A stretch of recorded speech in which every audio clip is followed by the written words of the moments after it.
Hello, everybody. Welcome to our Patreon hangout for August 2024. It's weird to think how far in the year is already. It feels like we've only been in it for like 2-3 months, and we're most of the way done. Not like way most of the way, but like 2/3 of the way. It's kind of a lot of the way.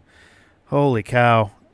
I literally, when setting stuff up for this, it boggled my mind that August was already basically over.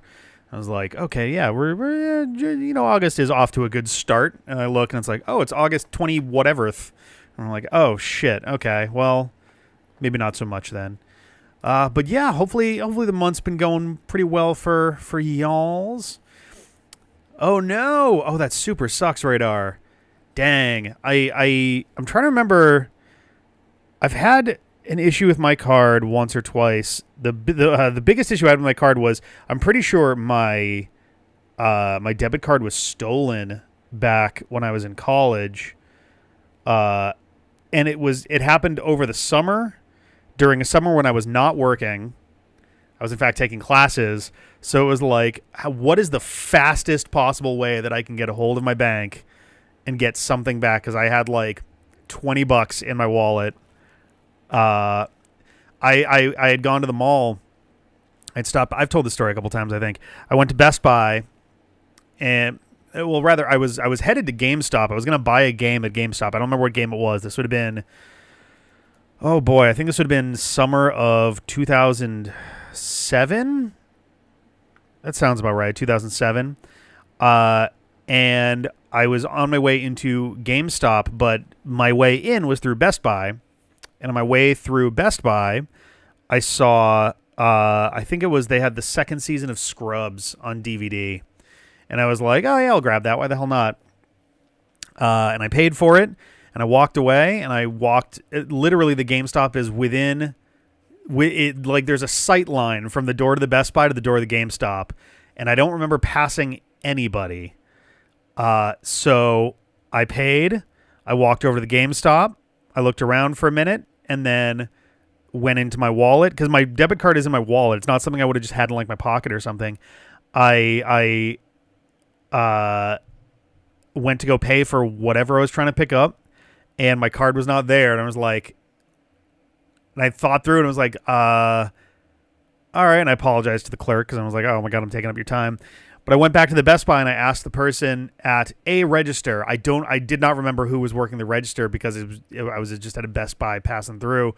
And I was like, hey, has anybody dropped off like a debit card that, they found or something? And there's like, nope, nobody's dropped it. I'm just like, someone, I wouldn't even,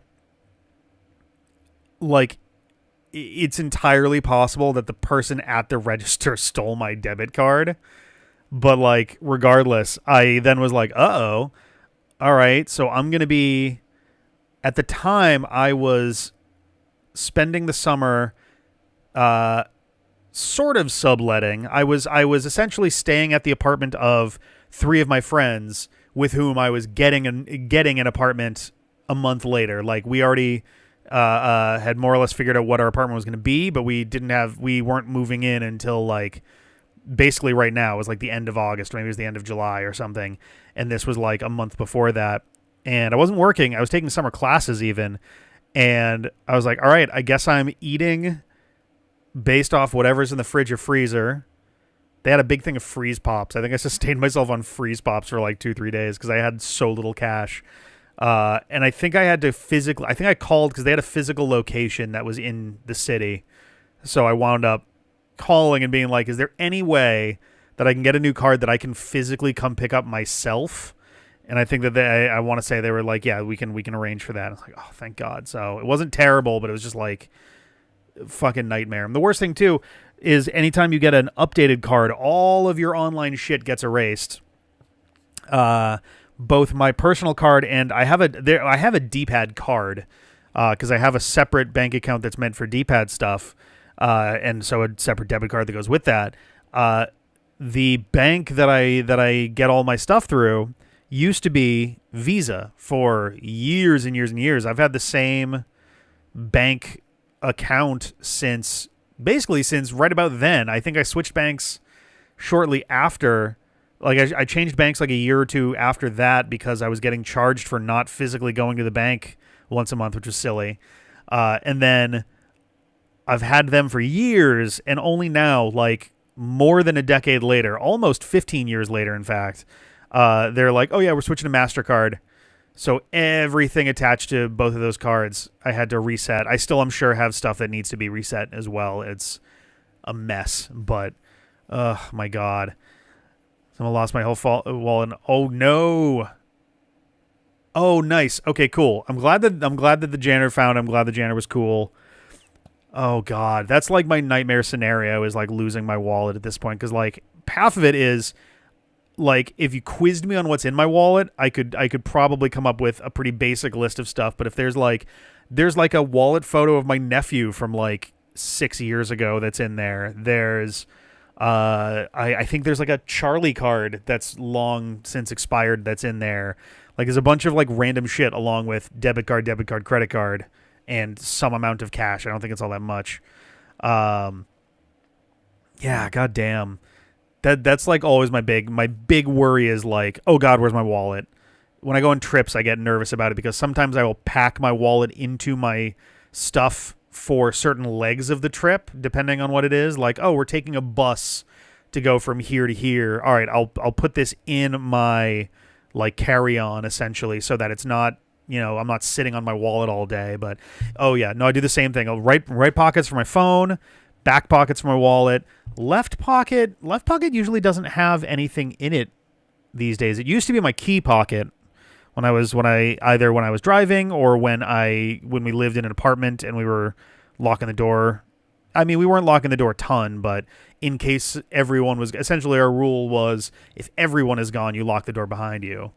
Yeah, do I even put anything in my left pocket anymore? I don't actually know. We we live in the middle of fucking nowhere at this point, so we don't worry too much about locking up here. So I'm not even sure where my copy of the house key is.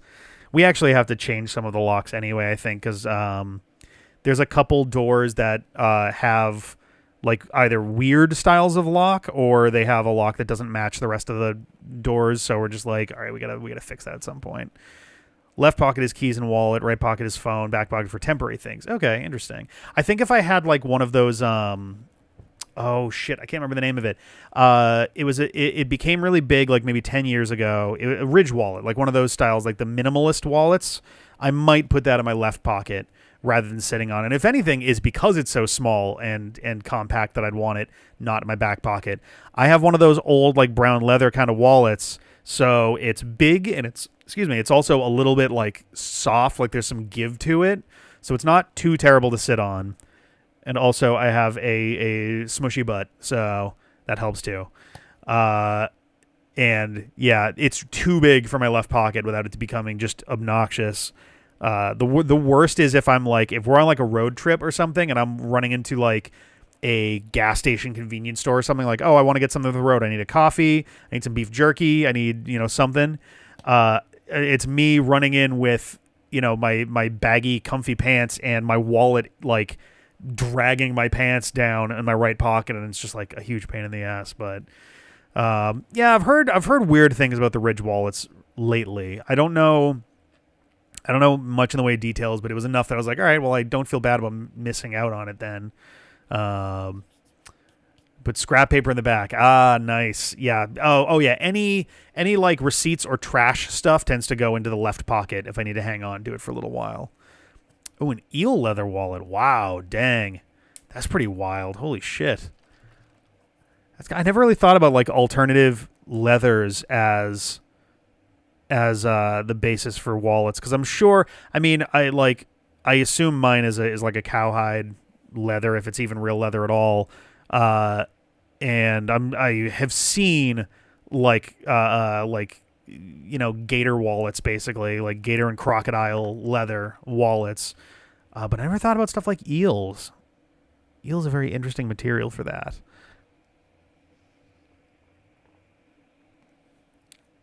I have not had very much caffeine in a couple days now. This is a weird update. I guess we're just kind of in like podcasty, random updates mode right now. But 2 weeks ago, Sarah was having like her stomach was feeling really rough. She just felt kind of like queasy a little bit, but mostly just general pain for like most of the week, and it was kind of a bummer. And then the week after, as she was kind of getting better, all of a sudden out of nowhere, I think I talked about this when we were doing the Ocarina stream last week. So on the 19th, I think, all of a sudden, maybe 2 hours into it, I suddenly felt like, one, I was salivating a lot more all of a sudden, which is usually, to me, that's like, telltale sign. Like that's you get the Taco Bell dong like plays in your head as you're like, oh, why am I salivating this much? I feel like I gotta swallow a lot. Yeah, and like in the back of my head, there's that little lizard brain part that's like, uh-oh, are we gonna be okay here? And it just this like acidy nausea just washed over me. I don't think it showed up on my face too much. I hope. It was stream number 8. Whenever that goes up, should be next week. But it was enough that I was like, man, I'm gonna be in trouble. I was eyeballing to the side here because like we're so close to having this space kind of in its final form, or at least its final form right now. We've got more stuff that's gonna be added to it later, but in terms of like the final elements of moving in, the last piece of moving out we did 1 year ago, 2 days from now. So it's been about 1 year, and apparently we've jumped ahead of our friend Seb Saneri, who literally lived down the street and moved almost exactly a year before us. So, but yeah, no, I was just like, okay, I got to make sure I've got the shortest, most direct path out of this room into the bathroom if anything scary starts to happen all at once there. Nothing happened. I haven't been sick the whole time. But it's just been this very like acidy, indigestion, reflux kind of thing off and on every day there's some element of it. And it's been like about 2 weeks. And I'm like, oh my God, it's entirely possible I have given myself a small ulcer or something. I don't know for sure. Today was honestly pretty fine. Yesterday was a little bit rough, but today it was just generally fine. I think some of it boils down. I mean, I'm sure a lot of it does. I was looking up like, oh, what are the symptoms of ulcers / what are the causes of ulcers? The symptoms all kind of lined up more or less as like, oh yeah, sometimes it can, feel like essentially just really bad acid reflux over a long period of time. I'm like, oh, okay, well, that seems pretty likely. And one of the causes for it, well, first of all, one of the causes for it is too much caffeine, too much alcohol as well, though I barely drink anymore.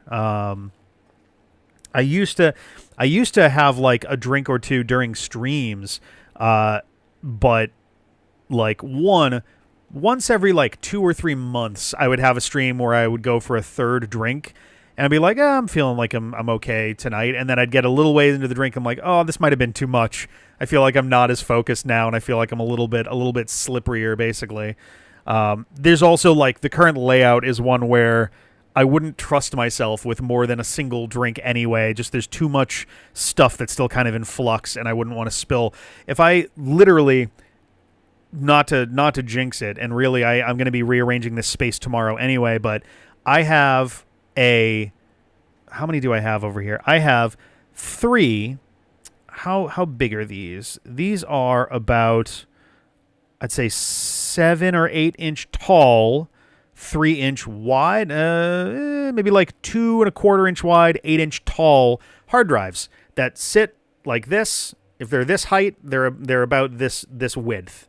Like they're kind of like that. And there's 3 of them standing side to side, and then a stack of 1, 2, 3, 4, 5, 6, 7 of them lying like this up on top of each other on kind of the back corner of the table that contains also the MacBook, the USB hub that everything's plugged into, our temporary audio thing for the final day we've got this. We're going to be switching it out tomorrow, I believe. The monitor stand, because I have one that's on like a swivelly thing, the speakers, all of the stuff that's on there. If I went like this really hard, a foot further in that direction, about 10 extremely full hard drives would tumble onto a brick fireplace, just because that is the way the room is laid out right now. So I wouldn't want to chance it with more than a single drink. A single drink, unless it is crazy heavy, doesn't do a lot to me, which is the reason why I used to have like two drinks with some of those streams. So I'm like, all right, the first one is to kind of like just get loosened up, and then the second one is the one you kind of sip and enjoy over the course of it. But so yeah, not a lot of alcohol lately. Caffeine, I've been terrible with caffeine because I sleep really not well. Like I stay up way too late, and then I don't sleep very long. I don't get to sleep very easily, and then I get up too early on those days anyway. So, but yeah, bad sleep habits. Another one is just stress. I've been on the job hunt for a little over a year now, and I think I'm in the clear in terms of I've got a contract that I'm expecting to hear back on Tuesday on the positive side of things that we're good to go. It's my former director of engineering from my last job is doing kind of a consultant / CTO deal right now, and he kind of looped me in on this contract position that he needed to get filled by a front end guy, and I was like, yeah, I'm definitely down.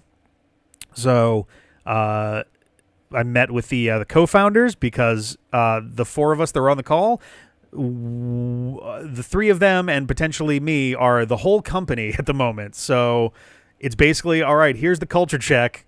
Let's make sure that nobody wants to throttle each other. All right, sweet. And so I'm expecting to be hearing back on Tuesday, hopefully in the affirmative. I will be pretty upset if it turns out that it's not happening for a lot of reasons. One, it seems like a pretty shoo-in situation. It's my former boss's boss, who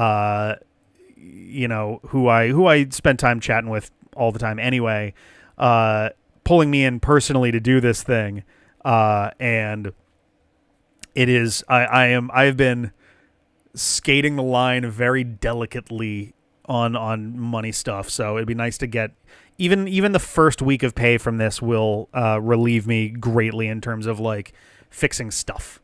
But the other one being there's someone who actually reached out to me who is working on some kind of project. I don't know the details, and if I knew any more than this, I wouldn't share them anyway, just because, it's not even in terms of like NDA style stuff, but just, you want to protect other people's like projects and ideas, especially if they're still kind of cooking. But I also haven't heard the full pitch yet. We're probably grabbing coffee early next week, but there's someone who reached out to me because he's working on some kind of product / platform that is meant to help content creators, and it needs front end dev work. And he's like, I noticed you're a front end dev, and I noticed that you're a content creator yourself, which would give you a nice like kind of dual ability to make calls on this kind of stuff. So we're gonna grab coffee or something at the start of the week. If I can get if the contract job I can do for like 10 hours a week, and then the other one is something more like 20 or more, then it'd be big. So yeah, that's kind of where those things are at, which is why I've been stressing a lot, waiting. That's been the big thing, is like the waiting game has been killing me. There was a job like a month ago that I was applying for, and I was the first person that they were speaking to. But it turned out, it turned out that they were looking for, like, the role was brand new. It was like senior marketing developer or something. And I've worked with marketing teams before to build like landing pages and stuff like that. And I've worked on email campaigns as well for various companies. And while those were the big things they were looking for, there was also the added thing of, hey, this is a senior role and we're going to be adding junior roles. So we need to know what your professional leadership and mentorship capacities have been in the past, to which my answer was very brief, because I've had like one role liaising, and I have not had direct reports of my own, just because of the various, like, the companies I've worked at just haven't wound up being structured that way. So it hasn't really come up. So didn't work out. They're going to be hiring junior ones later. And I told them, I was like, hey, if the technical side of things was not an issue, and it didn't sound like it was, then feel free to reach out. I'd love to try for that too, and we'll see how the other things go. Because if both of these job things that are talking with me right now are a go, then I probably won't be available for that, at least not right away. So yeah. Listen to the Easy Allies podcast. I'm going to talk about recent unionization in the industry, and one of the guests said, "I wish I was in a union." Oh boy. Yeah, the more unions, the better. I'm always happy to see new unions popping up. Twitch response was, but we own the company. Oh, wait a minute. Okay, hang on. So, I was talking about recent unionization in the industry, meaning like the podcasting industry? Or, oh, I see what you mean. Because, like, yeah. Because, like, if you're running a podcast, you are, like, in terms of, like, both on the legal side of things and just kind of in a like, day-to-day business sort of sense, but, like, yeah, vibes of the vibe of a union is usually pretty great. It's nice to feel represented. It's nice to feel like someone's got your back. And it's nice to feel like you don't have to go to bat for yourself so often. I think that's one of the nice things about unions, especially, is if some shit starts happening, you have someone you can go to be like, hey, am I getting fucked over here? Slash, can one of you guys come in and, like, have my back as I go and make some noise about this, so that I don't just immediately get shit canned for saying there might be a problem. But yeah, like, as far as like the D-pad goes, obviously we're a whole team of folks. But at the end of the day, just between, like, the day-to-day operations and, like, how it is on paper, the D-pad is me in that sort of sense. It would almost be kind of amusing to think about, like, what would a like D-pad union even look like, kind of deal. Because, yeah, the vibes of a union are great, but also I have no idea how that would even work for something like this, let alone a podcast, which is usually even more loosely kind of run a good chunk of the time. Slowly turning into a D-pad. I mean, we now have the house. The house is the D-pad now. It is the dream has come true. The prophecy of a D-pad has finally happened. So, man. Yeah, work is rough right now, especially remote. Everyone trying to call 2020. Yeah, I've been noticing that as well. It's been such a huge issue in a lot of spaces, in the tech spaces for sure. But for the last, like, 2-ish years, anything even slightly tech related, I've definitely noticed that it's like, oh, we hired like fucking crazy in 2020 and 2021 because we were like, hey, we need people who are willing and capable of working remotely, and some of our folks are not capable of doing that, so we need to hire people who can, which was good in the sense that they were able to hire people to do that stuff. But yeah, somewhere around 2022 into 2023, that shit 180'd so hard. Like, I get why a lot of the balance sheets are probably suddenly very much more in the red because they hired a lot more people. And, a lot of companies are not doing as well, partly because one of the unintended benefits of the situation that the world was in as a result of COVID, I'm not going to say because of COVID, obviously, but aside from really obvious shit like, oh, humongous chunks of the Earth's atmosphere and ecosystem healed in an incredibly short amount of time, I feel like people also, ironically, despite being stuck in their homes and needing to Amazon shit and food delivery and all that, I feel like people have become a lot more, perhaps, I would say justifiably skeptical of, like, over-reliance on, like, companies and even technology to a certain extent.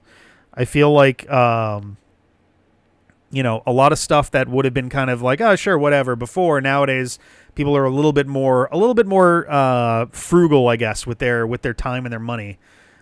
Something about a super traumatic, 2 to 5 years of, rough shit will do that to people.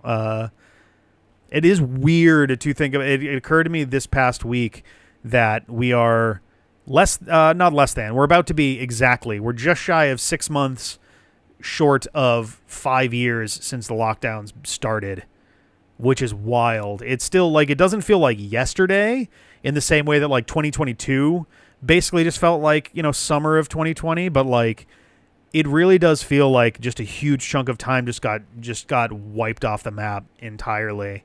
Like, it's a blur in my brain. I'll go back and check out, like, oh, here's what here's a series that we were doing in 2022. And it's like, that was 2022?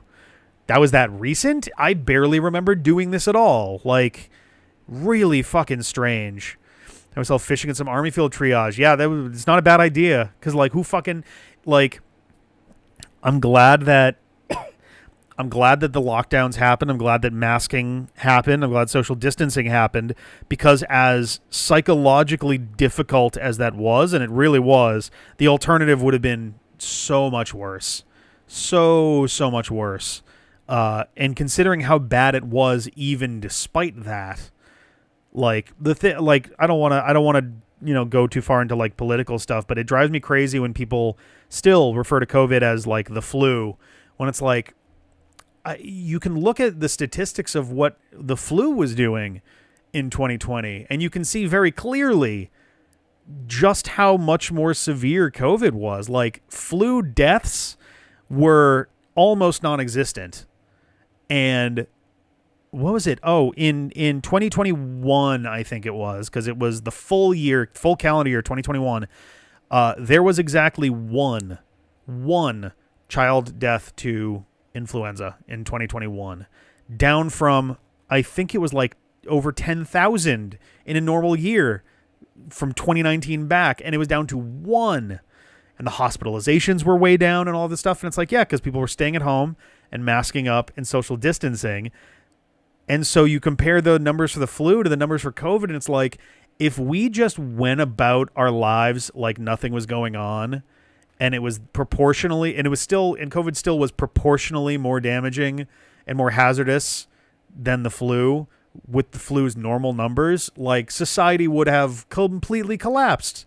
Like, we're talking like plague levels at that point. Like, it's so like hard to think about in terms of like how much worse it could have been, and how much people really took for granted, like dodging bullets and, rolling the dice as often as they did during that. There's a lot of people who are super ungrateful for medical technology who are still with us because they got very lucky. And like, I'm glad they are. I don't want anybody dead, but also like, man, we lost a lot of people to that shit, and it's so, just the indignance of it. I don't know. I think once we hit the point where, I've forgotten his name. Politician. He was a black politician who, Ben Carson? No, not Ben Carson. He was the one, there were memes from him for a while. Like, he had a lot of like video game related memes going on at various points, because I think he had some memeable thing about Pokemon. Herman Cain. Yes, Herman Cain. That's what it was. It was like the other one being, he had something, I think, about Sim City at one point. He was comparing someone's economic policies to going into Sim City and turning all of the utilities and programs to 9, which is like, maybe not the most correct comparison, but I appreciate the accuracy of it in terms of Sim City. He got COVID at a fucking Trump rally and he died. Like, and nobody gave a shit. His Twitter account was being run by his estate, still pushing anti-vaccine myths. It's so, oh my God. I'm glad we're past that stage of things, but like, it's one where I'm going to be intrigued by the point where, like, my nephew and nieces, if they ever ask what the 2020s were like, it's going to be an interesting conversation, So, I don't know. It's It's been a rough ride for sure. I'm glad that it feels like we're kind of pulling into the station. There's obviously some spooky things going on with like, oh, there was some variant that seemed like it was gaining ground and faded out. There's Mpox that's also really running shit down in I think it's in Africa right now. I think it was West Africa, and like I'm tired. I'm very tired of life being this exciting. We'll say, I and maybe that's just growing up too. I don't know. I'm 37. Like the year that I think I pine for the most in terms of like nostalgic peace of mind is like 2014. It's like right before just it felt like every day something new politically was going on. Just very tired of all of that. And like, I'm never going to stop caring about like pushing for causes and backing people up and trying to, help platform people. But like at the same time, I'm like, man, I would love to go like a full week without having to care about something. Like I would love to go a full week without needing to think about if something's about to explode, But yeah. And back to the age of Smash 4. Back to the days of, hell, we can even go a little bit further. Back to the days of being excited for Mega Man Legends 3 to come out. Good times, good times. Man. YouTuber I used to work with got taken by COVID. Oh, shit. God damn. And that's the thing. Like, it's on the, and I saw the comment before, thank God it got mild so quick, which, yeah, we got super lucky with that, too. It was... Like I'm obviously not a medical expert. I'm not going to pretend I'm some fucking super genius on this shit. But my guess because I think it was, I forget if it was for Delta or Omicron. But my guess had been like, okay, we had our initial wave, which was really bad. And then our second wave, which seemed to be extremely deadly, but a little harder to catch, which is good. It's better that was harder to spread around. And then I think Omicron was the one that came around, and it was like, okay, this one is extremely easy to catch by comparison to the previous two, but it's not nearly as deadly, broadly speaking. So the hope would be that the evolution of the COVID variants and vectors would be that they would evolve in the direction of being more contagious as opposed to more hazardous. And it seems like that has by and large been the way that it did go down, which is good, because between the two of them, I think I'd rather have something that's around that is generally less dangerous than something that is extremely deadly and could just kind of catch you off guard out of nowhere, But yeah, no, it's the scariest thing with COVID is that, yeah, complications happen, and there are still pretty healthy people who are finding themselves, on death's door from it. Like, it's scary as fuck. God damn, imagine if COVID had the death count of World War II instead of the Russian Civil War. Social distancing might have literally presented. Yeah, absolutely. And that's, like I was saying before, like, I think in some ways the extremely aggressive combination of social distancing, lockdowns, and mask mandates really, really helped us dodge a bullet with that. Because there were around the world, I think it was 7 million deaths. And that was with all of the precautionary measures in there. Like, if we weren't bothering to do that, it would have been on another level. There was a point where, and I regret that I had been tweeting this, but like in some ways it was kind of me trying to make sure I think the way I justified it was both just me in shock for one, but also just like, the more, I don't know, I think when I have time to actually formulate my thoughts instead of just going off the cuff, I think I'm a pretty good writer and speaker generally.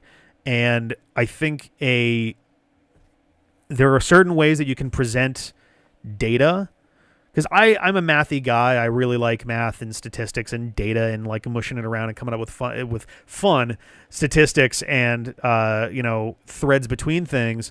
But there was a certain point where I was like, I feel like I need to stress to folks just how bad this actually is, because it's a known human trait that at certain points, our ability to distinguish between large numbers really drops off. Like yeah, I know, right? Yeah.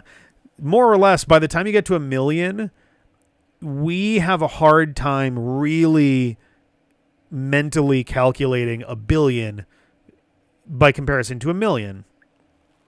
And the same thing with like smaller numbers too. Like, the difference between 50,000 and 100,000 is, we can kind of do it. At that point, like easiest way to think of that in terms of population is like stadiums, right? Like a small, like a mid-sized stadium, a mid to large-sized stadium could do 50,000, and you'd need like an Olympic stadium to do 100,000, that sort of thing.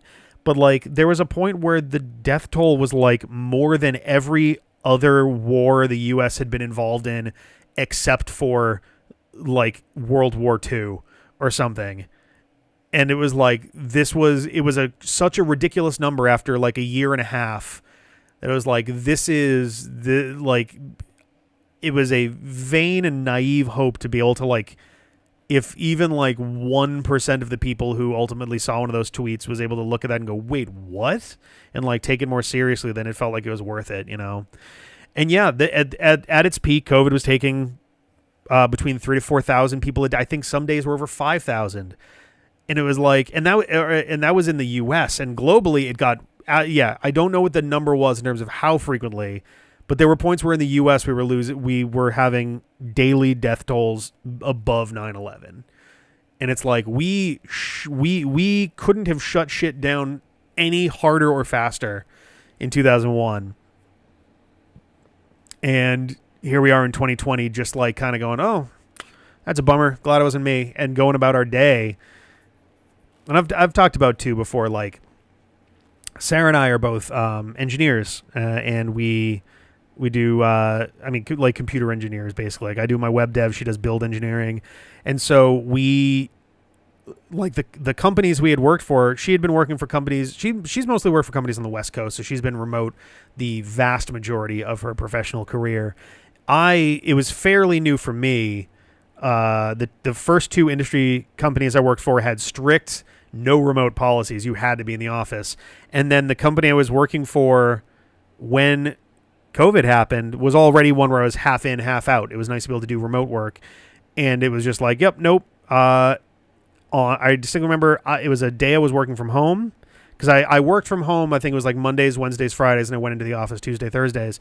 So Wednesday, March 11th, 2020, I wake up and I log in, and at like 9:30 there's an email from the CEO to everyone, and she says, hey, there's going to be a lockdown starting today. Everybody, like, if you're coming into the office, don't come in. If you've got stuff that's in the office, let someone know, like let me know, and we'll arrange to have stuff sent to you. If you are in the office currently, grab your stuff, go home, and do not expect to be coming back to the office this year, which was 100% accurate. For the rest of 2020, for 9 months, we were not back in the office even once. So, yeah, it was weird. That shit was that was. I didn't mean to like dive down that dark kind of path for that long, but it's just kind of weird. It does feel very strange thinking over the last like 5-ish years, because it is such a smear of time. And like, I don't think so. By the way, this whole like look, one, I hate how it looks on camera for the most part when I'm doing streams and things. This is for a reason. There's a video I'm working on and I want to look kind of scraggly. I've had to clean it up here and there because I've had calls with possible jobs and things. And the good news is this camera sucks. The camera on my MacBook is a much better one, and the lighting is a little bit more favorable in there. So fortunately I don't look as ridiculous, but I keep trimming it up because I want to, look at least vaguely presentable. But this will be gone soon, which will be nice. I'm just looking at my face on the screen, but I don't think it's very visible. The reason I mention that is you can kind of see it doesn't look like as much as it actually is. Can I turn this in a way where it's not in the way? No. Actually, maybe if hang on a second. Let me try this real quick. My chin, you can kind of see it. I got grays coming in. Got my temples too. The temples are starting to go. Other side. Whoop. Yeah, no, I'm just blowing out the camera at this point. Hard to see in this lighting, but like my temples are going gray and shit. I got gray beard hairs coming down the side here. and it's weird because it's like I remember 2019 going into 2020. I was 32 and I was like, all right, cool. We got all this fun stuff I'm working on. We got the whole team doing things. And then like, it feels like someone slapped me in the face real hard and now I'm just old. I'm like, oh God. Yeah. I mentioned 2020. Yeah, I think so. I think that's going to be something that really messes with, I mean, kind of everybody. I think anybody who was over the age of, I'm going to say like, I don't know, 10, anybody born before 2010 is probably going to have some pretty, like moderately like 1,000-yard stare vibes if someone mentions 2020. But yeah, no, I actually kind of dig my hair is, it's so warm down here today and the AC is like, no, it's not that warm. It's fine. But no, I got the silver, I got the Doctor Strange kind of, Mr. Fantastic streaks going on there, which is kind of fun. But yeah, I don't know. It's been interesting. I'm trying to, it's also just kind of a certain amount of like, all right, just trying to like readjust and realign like my life a little bit, which is tough to do when you don't have it when you're between jobs. Let me tell you, I have plans for like the first month's worth of like, all right, I've got paychecks. They're going to this, and then a cushion in case stuff falls apart again. But like, yeah, I don't know. There's like little things out. This couch has served us well. This couch is about a decade old with us at this point. I would have to go back and look. I want to say we got this couch right about the time of the Supersonic Let's Play starting, because I remember, and this is something that I want to put on Twitter at one point. I don't know if anyone has ever really picked up on this, and I wanted to do a screenshot side by side. But when we first started doing the Supersonic Let's Play, we had the meta plot thing of, me being stuck in the other world. And I made a point of like, all right, the main real games are ones that John is going to do intros for. And all the weird spin-off-y stuff and all the ones that are like, the wrong version of such and such game or whatever was going to be me on the other side without glasses. And there was like a little piece to the plot that was all about like, it's like desynced in time or whatever for one reason or another. It's like, it's like a year in the past. And so we got this couch right around that time. So we have a black leather couch in all of the videos that featured John, and the ones that all featured me, we previously had a green futon that came apart. It was one of those ones where the back was like one big piece and it had two like posts in it. So what I would do, any video that I was recording, like that had me hosting, I kept that piece because I put it on I basically used it as a headboard for my bed. Because it just kind of slotted in there really nicely. We didn't really have a purpose for the other part of the futon. But so I would take that off the bed, I would bring it into the living room, and I would place it very carefully onto this couch so that the background for me, you could just barely see, was that green futon. And we did this for probably a good 6 to 8 months of doing that. And I'm not sure if anybody ever called it out. It's such a subtle detail. Like, I'm not overly surprised, but it's one that I was like, that'll be kind of a neat little Easter egg down the line. So at some point, I'm going to take our 2016 live videos and do like a little screen cap side by side to show like, here's the ones and all of that. Cause I thought it was kind of fun. But yeah, no, our generation, is definitely not gonna be forgetting any of that. It's interesting. I think anybody, cause like, yeah, I think for anybody under the age of 30, I'll say, is probably going to, like, 2020 and COVID is inarguably going to be just seared into those people's brains, for good. Not that it's not going to be for those of us older than 30, but I think for folks older than 30, we have the unfortunate 1-2 whammy of, I still have very crisp memories of 9/11. I would have been 14, I think. Yeah, I would have been 14. I was doing the math off what grade I was in, not the fucking year, because I'm stupid. But yeah, I was 14, and I still have very clear memories of that day. I think COVID, ironically, I think everyone's going to remember like the mood of COVID more than anything else, because time was such a weird concept as everybody was kind of stuck in their homes for most of a year. So it's like an exact opposite kind of situation in some ways, but I don't know. Did you give you your favorite musical artist? Oh, that's nice.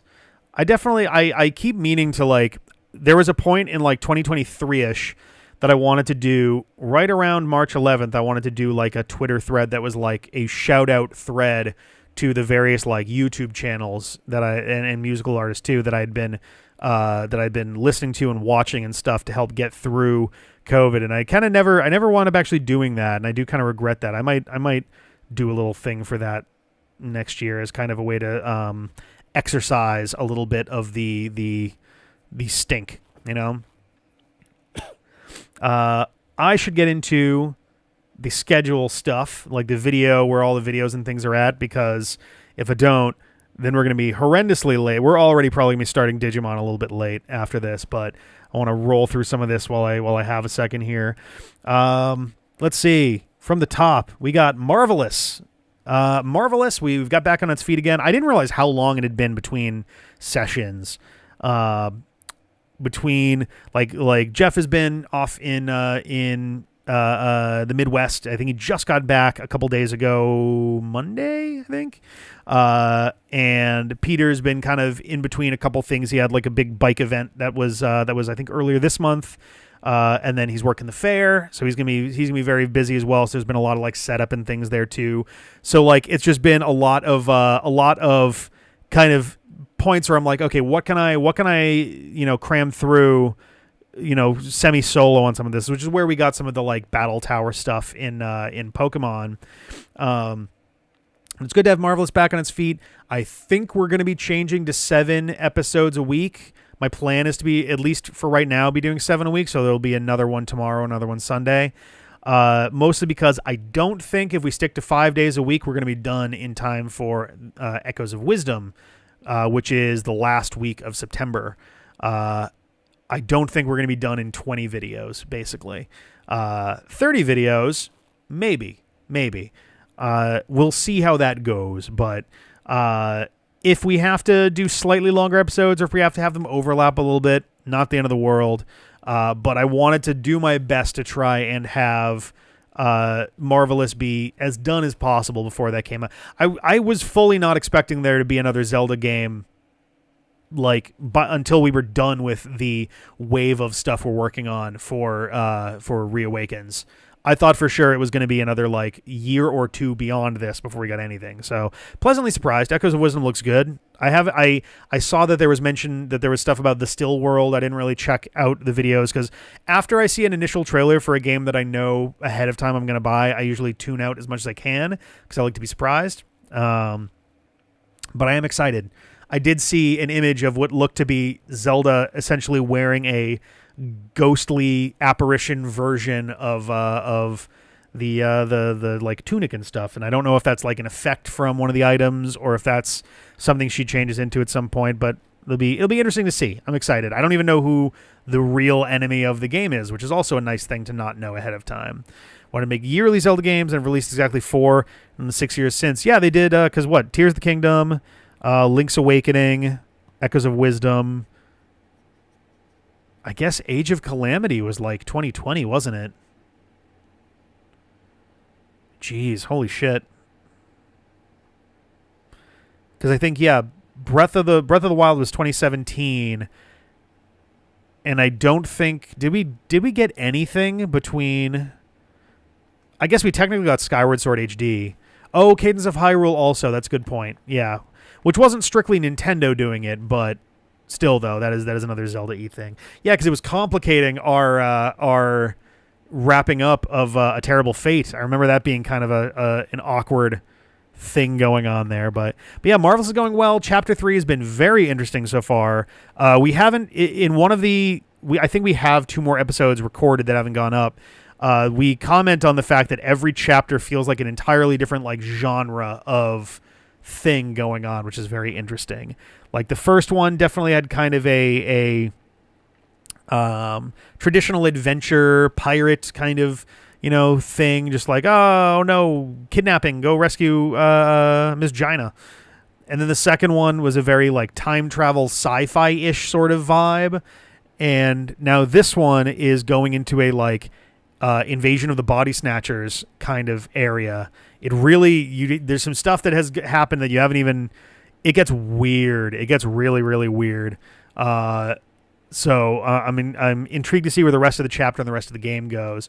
I believe the game only has 5 chapters. I forget. I think I looked at a guide briefly just to see, because there was something I was curious about. I think it was about like if you can actually win one of those mini games all the way through.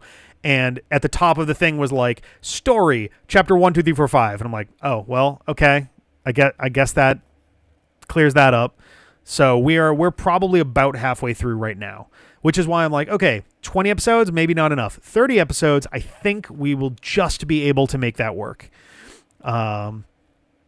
If we literally come down to like 1 or 2 episodes that need to happen like at the start of the week after Echoes of Wisdom comes out, we'll probably just do that, and then Echoes of Wisdom will come out the next day. So that'll probably be, where that happens.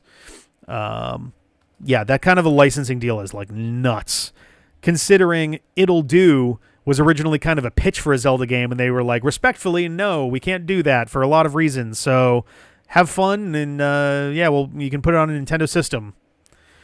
Let's see. Pokemon Brilliant Diamond. I had missed there was a mention of the Pokemon solo running scene had popped off during the pandemic. They released so much stuff, and the math stuff is like cocaine to my brain. Oh yeah, I'm trying to remember. I am straight up trying to remember what 2020 would that have been when Let's Go was going on for us. I guess we were kind of doing Brilliant Diamond Shining Pearl in 2021, right? 2021, 2022 was the start of that, because I think we're about 3 years since this one started. And I am trying to wrap it up. I am. There's the list is not large, but the list is difficult. There will not be episodes of Brilliant Diamond next week. Mild spoilers for folks who have not watched today's episode, but I am going to be... 2020 was when the DLC released. Yeah, which is kind of its own whole thing. We're still trying to figure out, that one. Before I was saying like, oh, maybe Jeff and I can just wrap up Crown Tundra, but holding out some hope. We'll see if we can give a big old hug to Ben and have him come out. But yeah, so Brilliant Diamond, I am in need of some grinding. Not because of a large amount of tragedy, small amount of tragedy, but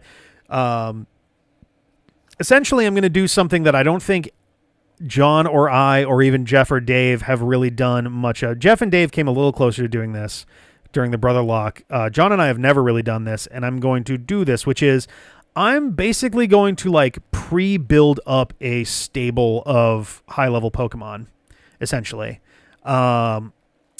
I like my team is not amazingly well equipped for the gyms that lie ahead. Some of that has to do with just the Pokemon that I caught. Some of it has to do with the Pokemon that have died and are no longer with us. And as such, I need to build up a more versatile team. Considering the next gym is grass, and I really don't have a great answer for grass right now. So I've been doing a little bit of strategizing. I've been debating whether or not to get Giratina before or after this next set of stuff. Because to give you guys, I can give you guys the list of this. This isn't really spoilers exactly. So the list of stuff that is left is we got the rematches of the gym leaders. We have the rematches of the Elite Four. We have a third rematch of the Elite Four, which is going to be, if not the last thing, at most the fourth last thing that we do. It'll probably be the last thing we do, though. The single and double battle towers, I plan to play through the non-master versions as far as I can go. If I lose, then that'll just be it. Similar to how it worked with John in, I think it was Ruby Sapphire, or maybe it was Sun and Moon. No, it would have been Ruby Sapphire, I think. But there were whichever one it was where John did the battle towers and he basically just played till he died. Because I would like to get to the 7th of the singles in particular. The doubles, as it turns out, have no plot relevant thing going on in there in the non-master version. I don't know if both of the master ones open up if you get to 49 on either single or double. So we'll see how that goes. If I fail out of both of those before I get to 49 fights, it's fine. I figure it's worth trying. And once I've failed at it, I'm not going to try it a second time. Because it's already chewing up enough time as is. So Gym Leader rematch, Gym Leader round 2, Elite 4 round 2, Elite 4 round 3, which will be very late into it. Single Battle Tower rounds 4 through 7, Double Battle Tower rounds 4 through 7. We got Cresselia, we got Giratina, we got Heatran. There's a battle up top of Stark Mountain. And then if I can make it to them, I'm going to attempt the Master Towers.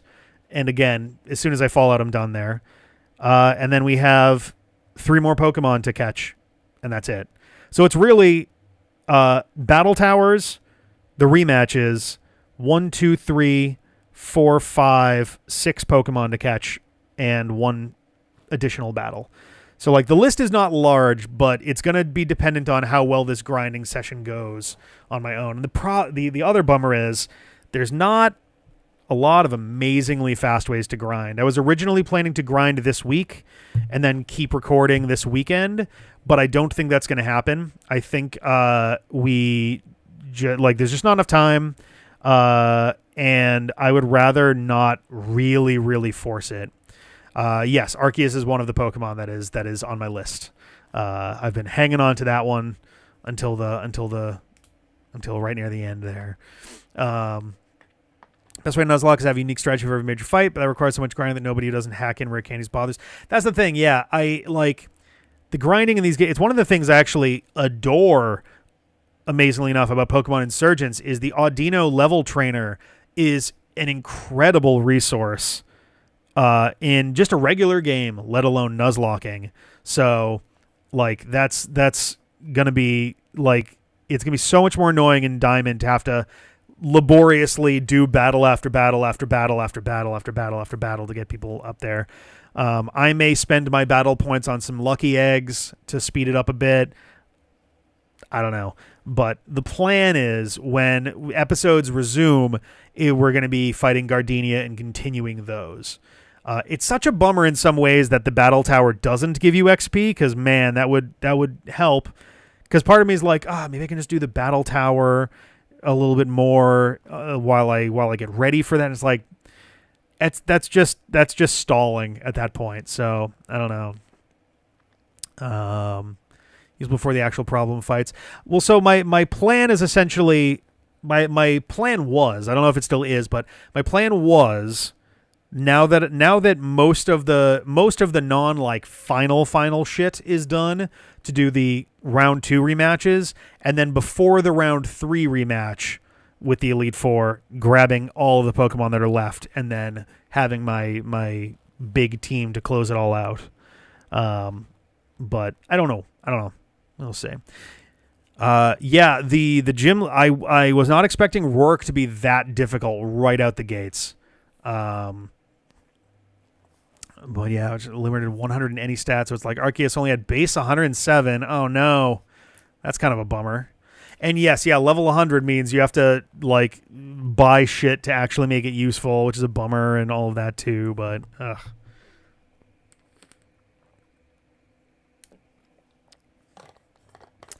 if I will say, if stuff starts going really badly, then yeah, I will start deviating to go and catch some of the higher level like legendary and pseudo and stuff. I guess actually everybody that's left is a legendary, I think. Because I hypothetically, because I'm trying to remember, did I kill? Was it Uxie? No. I think it was Mesprit was the one that was roaming, right? And I just gave up because I was tired of doing it. I could always build a Pokemon who can actually try and trap Mesprit to make that a little easier. Like if I can cast a sleep thing fast enough or something. But I think Mesprit is still technically a valid catch if I really want it, but Mesprit's not going to help me out a lot there. But I think everybody else is basically a legendary that's left. Yeah, Ghost and Dragon's a pretty solid type. Nothing is double effective against it, which is great. It's got, Dragon's got a bunch of nice resistances. Ghost has 2 immunities, which is nice.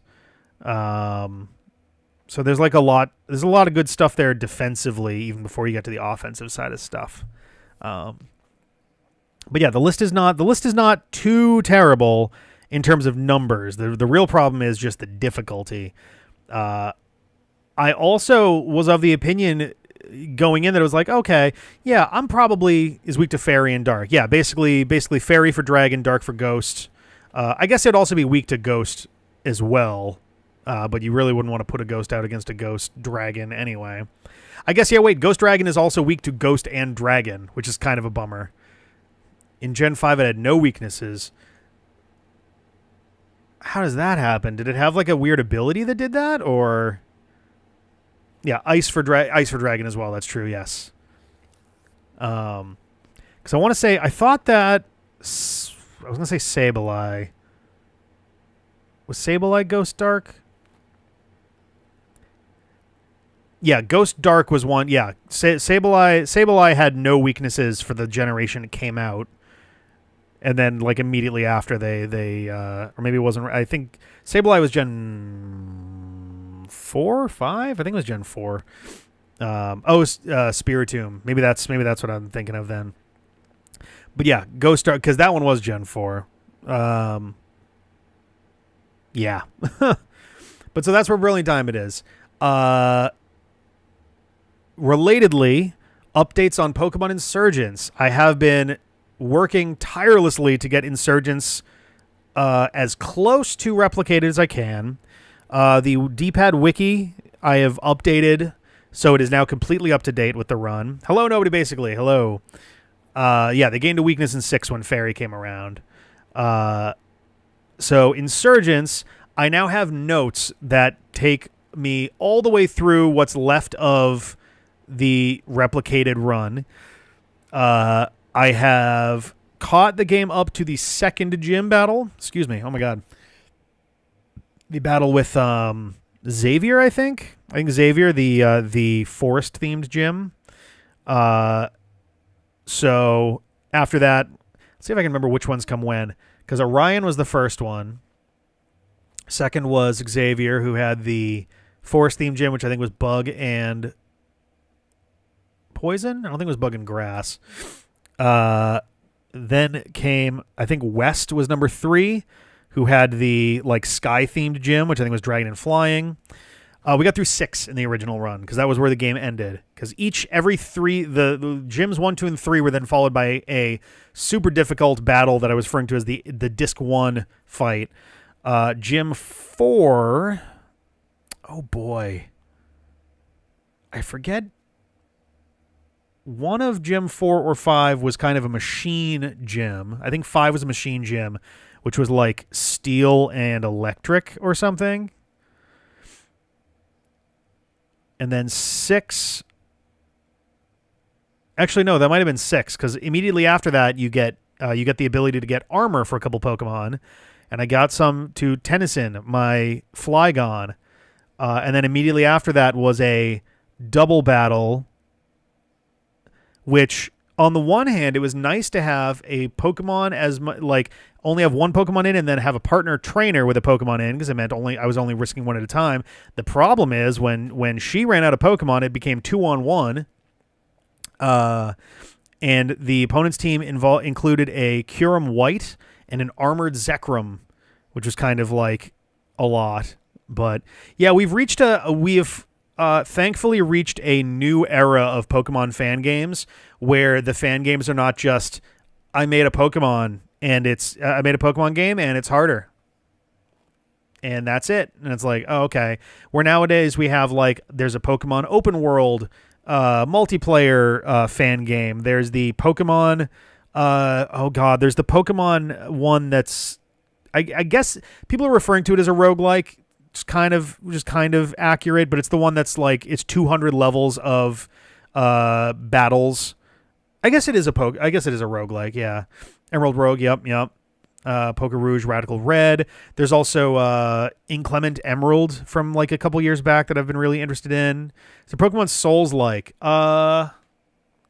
No, but I mean, you could make an argument that if someone did a Kaizo hack of a Pokemon Rumble game, you could make an argument that's a Souls-like at that point. Cobblemon. Oh yeah. Yeah. I remember when that was like the new hotness for sure. Unless I'm mixing it up with a previous Pokemon Minecraft hack or mod, rather, not hack. But yeah, no, we're in a new era where Pokemon games, Pokemon fan games, are actually original, which is awesome. Not to like dunk too hard on like the Pokemon Reborns and the Pokemon Insurgences and Pokemon. Which one introduced the nuclear type? Whatever the hell that one was. But they don't even have Gen 8. Oh boy. But yeah, like there came a point where it was just like every single Pokemon fan game was just another Pokemon game. Uranium, yes, that's the one. I was fascinated by there's one where you play as a gym leader, which I thought was kind of cute. And it seemed like they actually wrapped a story in, which is pretty reasonable. And there's some interesting things going on there. But yeah, so we are caught up in the run to episode 60 of 138. I have notes to get me through the remaining 78. It's wild that Minecraft it seems to be more popular now than it was when it had its first major boom. I think part of it is just like accessibility on so many platforms probably has a lot to do with that at this point. Whereas before it was basically just, PC. Not that PC wasn't a huge platform, but it's so ubiquitous now everywhere. Every platform's got, Minecraft and like a couple different versions of it too. But yeah, Pokemon, we talked Crown Tundra, we talked Brilliant Diamond, we talked Insurgents. What do I feel like there was? No. Okay. I was like, was there one more Pokemon thing that I need to talk about? But I guess not. Let's see. Sonic Superstars is over. At long last, literally as we speak, the version that will eventually go up on Unpaused is wrapping up exporting. Because I have all the episodes right there in front of me. I may as well do it while it's there and on my mind. It's blessedly finally over. We're moving on to Sonic Riders 2 sometime in the next couple weeks. Possibly next week. I don't want to make too many promises about it. It's possible that we get that started next week. If not next week, then the week after seems pretty much certain. Professor shows desktop streams and he had Minecraft. Oh man. Yeah. That definitely was 140 million players in October 2020. Jesus Christ. That's fucking wild to think about. That's so many goddamn people. But yeah, Sonic Riders 2 is getting started in the pretty immediate future. Sonic Prime, about halfway through episode 5 editing, that'll be going up. It'll probably go up tomorrow, and then it'll go live on Sunday. I'm trying to aim for having those go live on the first of the month for the time being. The goal is to have them go up more than once a month. I was talking with John about it the other day, and we are planning to get more recording done. I didn't want to go more than one a month until I knew that we had enough of a backlog of them to be able to support that without it possibly, running out all of a sudden, and then we're just like, oh shit. But we should be recording more of those soon, and once we have enough of those in the can, we should be getting one of those every other week onto Patreon. I wish I didn't have to have it be exclusively on Patreon, but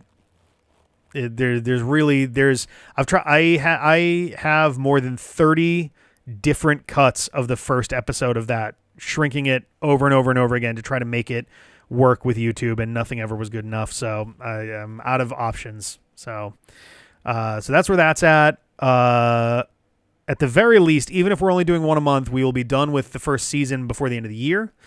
And hopefully faster than that by a good clip if we can get more of them recorded. I would like to get that one, further along, because then we can focus on getting back to Adventures of Sonic the Hedgehog, which I've also talked with John about. Oh my God, excuse me, Jesus. But yeah, I would like to get Adventures of Sonic going, and then we can, start looking at the other Sonic cartoons and things. Let's see. Talked about that. Resident Evil, Separate Ways. We currently don't have any more episodes recorded, though we're coming down to the last session or two of stuff to record. I don't know if CJ is going to be available this weekend to do some remote recording. Hopefully we'll be able to do some soon, though, because then after that, I think we're diving pretty quickly into Resident Evil 5, and we will probably wind up... I believe the plan is we're going to be doing 2-player for Resident Evil 5. He's going to record his side. I'm going to record my side. We're going to be playing cooperatively in that, so that should be an interesting time. Mega Man Star Force 3, I believe, I don't know if we may be able to get some recording done for it this weekend. I don't know for sure. I know Jeff's a little bit tight on time this weekend, but we'll see what happens depending on how late he's able to stay. And if not, then we'll be able to get that started pretty soon. It'll be nice to jump back into that and keep moving. I got to get the rest of my kind of post-game list put together. I started on it. I have the list of stuff, but I don't have the list of like where things can be found. The like list of like which viruses are where related to like which battle cards you can get, you know. For the dedicated wham, oh my god, holy cow. Some of the commentators on, yeah, I think we're gonna try to, like, the big trick is right now is that John is mostly available during the week. He's pretty busy on weekends right now. That may change soon. I think he's shaking things up a little bit job wise himself, and might be less busy on weekends at some point soon, but we'll see how that goes there. Resident Evil is literally haunted house. I mean, really, it's more like guy who lives in haunted house, because it would be Residence Evil if it's haunted house, right? Let's see. Resident Evil Biohazard. Yes, that was super fun. Resident Evil Biohazard in the US and Biohazard Resident Evil in Japan. Super clever. So clever that the Yakuza series went and did that same thing and then went, psych, we're now Like a Dragon as a series name. I think they always were in Japan, and it was Yakuza overseas, and they were like, let's unify that, and also maybe we don't have Yakuza be the name of our thing, but the evil can be the resident. Like an evil force is residing in the building. Oh, I see what you mean. Yes, the evil is resident, adjective. Yeah, that would make sense. Dedicated Wham Kid was a kid who got badly billed for mispronouncing a question of the official Minecraft convention. Oh, no. Aw. Yeah, I was thinking about checking out some of the stuff that's a little bit more on the fringe of that when Resident Evil kind of wraps up. Just because, yeah, Sweet Home was one that I had debated kind of having us go back to. I don't know if patches exist, because I think Sweet Home is a Japanese only game. I would have to double check on that, because it was for the Famicom in like 1983 or something. Oh, he's a YouTuber now. Oh, that's fun. That's cool. It's always fun when people kind of, you know, you can see the continuation of their story and such. Kingdom Hearts. Oh, boy. Kingdom Hearts. Isn't licensing fun? Oh, boy. Yeah, so for anyone who's not in the know, Kingdom Hearts,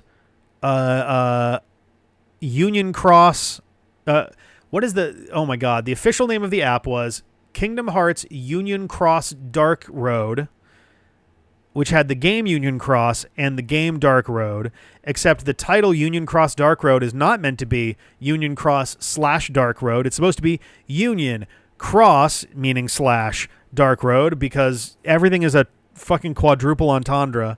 But the app is delisted everywhere. It's gone. I have a downloaded version. We're going to be okay. We've got everything we need for both, not just for Unchained Key, but also Union Cross and Dark Road. We've got it all situated and safe.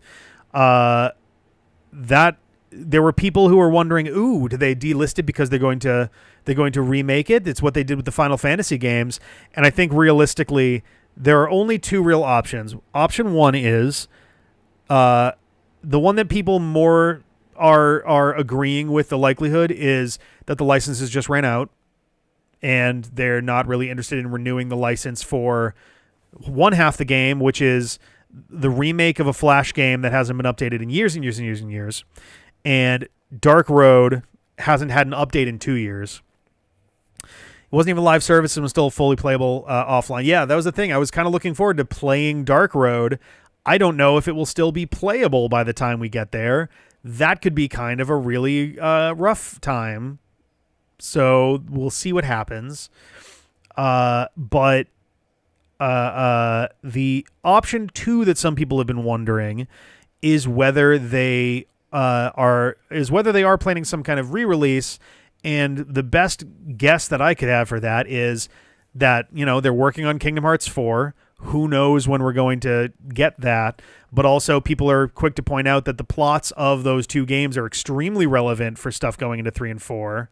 I mean, Dark Road for 4 more than 3, obviously, but like Union Cross being important for 3 and onward, that perhaps they're working on a 3.5 collection that would be Kingdom Hearts 3 and some version of Union, like Unchained UX, Kingdom Hearts UX, and Dark Road in the same way that they did like 358 Days Over 2, and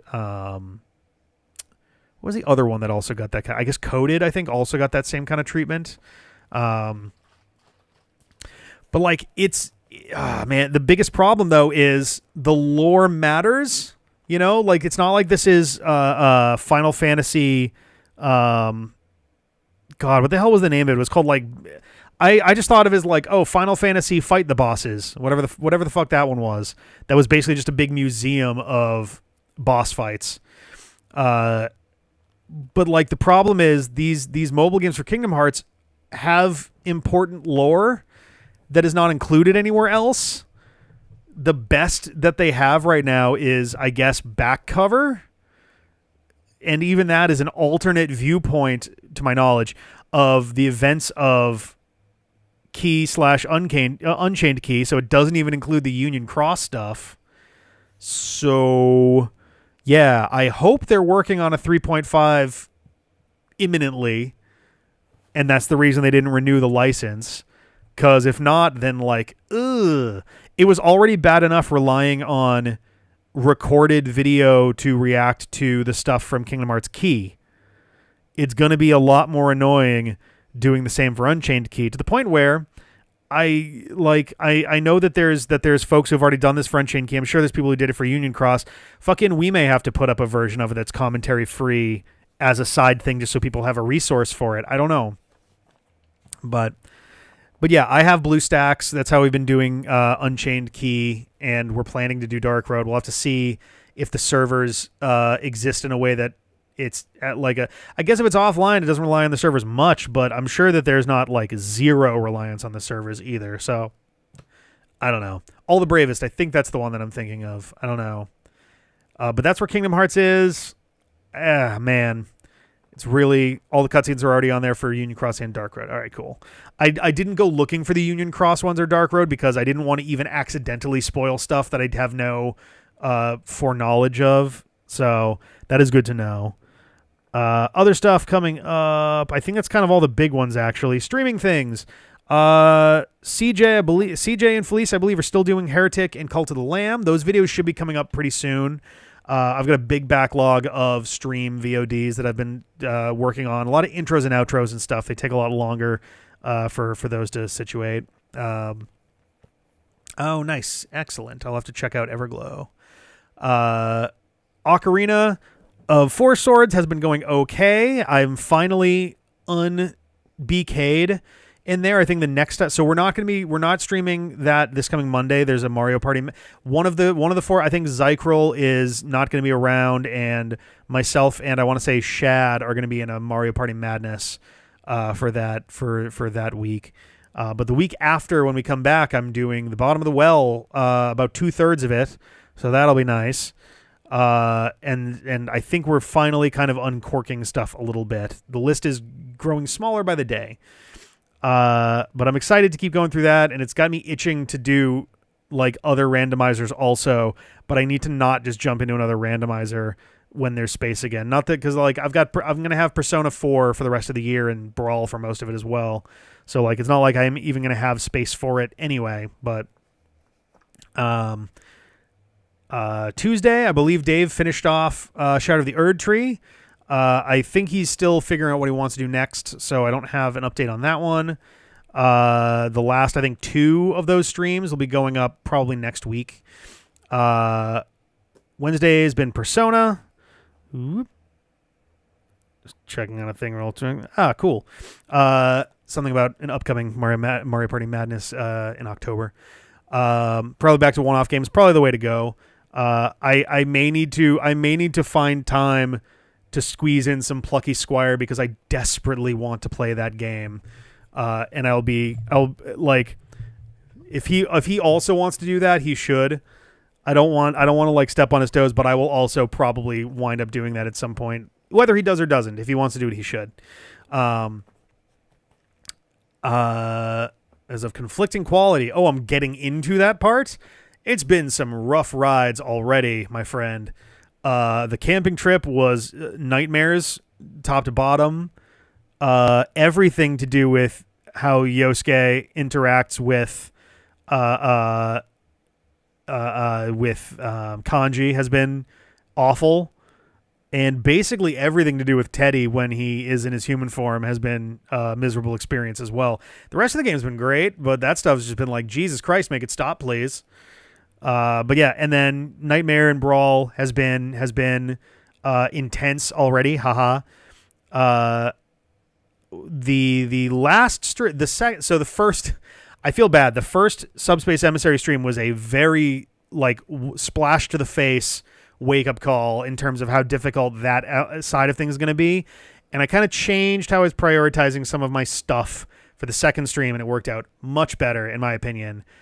Trophies are falling left and right, and we between those 2 streams we've gotten more than 20% of all the stickers in the game, so like we're making really solid progress there. And so long as I can like have some patience with some of the later challenges, then we'll be good there. But Teddy's that he literally doesn't know. Yeah, Teddy doesn't understand what he's saying. It doesn't make what he's saying any less uncomfortable, unfortunately. But so what did I miss? Oh, Jeff. I believe Jeff is getting started on an Indo again soon. He's got his new bingo strats to try using to see if that will I was gonna say increase is bad, decrease his speedrun time on that. Because I think he is hoping to try gunning for at least a silver with the new strats if they are proving successful. So that'd be good. Other things. I don't know if I can say exactly what it's going to be yet, but the last Monday of September, I'll be joining Shell Shock Prime and a bunch of the Mario Party Madness and Digital Bonfire folks for a very special, not exactly Mario Party Madness. Very ridiculous shit going to be coming out of that. I am not going to be streaming next Friday night. I only realized and put 2 together, so I will either find another time to do Brawl, maybe Thursday of next week. We'll see.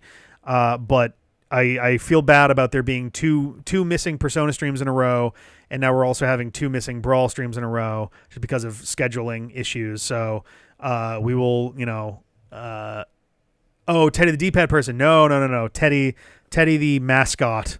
Not Sonic Shuffle or Fortune Street. It is something else entirely. If anyone is able to successfully guess what this is, I will be truly stunned.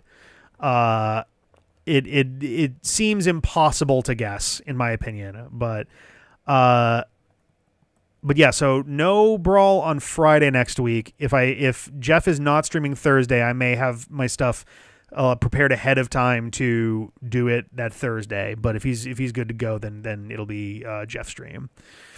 It is not anything that we have played before on the channel. I can tell you that much. The madness coming up in September. We're also figuring out stuff for October and the start of November. I am unsure if we are going to be we're going to be doing Extra Life this year. I don't know if we're going to be doing it on Extra Life Day. We may actually be unavailable for part or all of that day. So I have to figure out what's going on there. It might be a week before or a week after. We will see.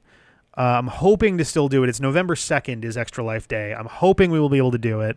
But if we can't, I will keep you guys posted, and we'll have some other info on that soon.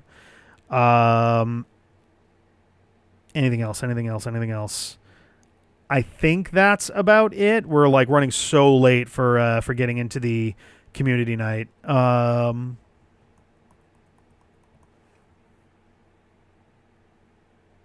Yeah, I don't see anything else in my notes.